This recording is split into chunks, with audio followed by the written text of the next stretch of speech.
Ikerlanen enpresei erronka teknologikoen aurrian irtenbidea aurkitzen laguntzen diegu.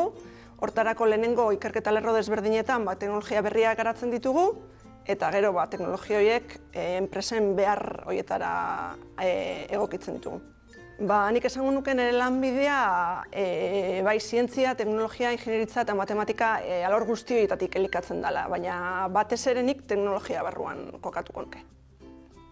Nik konkretuki mekanika aplikatuko alorrean kokatzen den errekuntzako laborategian egiten den lan, ikerlari moduan, proiektu desberdinetan hartzen dut parte, baina orokorrean esan dezakegu proiektuak bi zati handitan edo banatzen diala. Lehenengotik ikerketa proiektuak eta beste alde batetik enpresen behar konkretu erantzuten dieten lan konkretu hauak.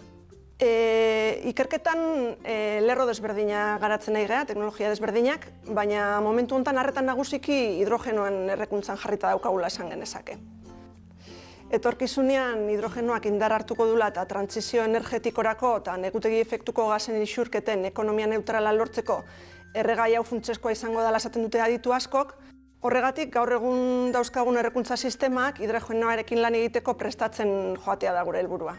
Nire lanetik gehien gustatzen zatena da egunerakotasunean gauza berriak ikasten joateko aukera ematen digula.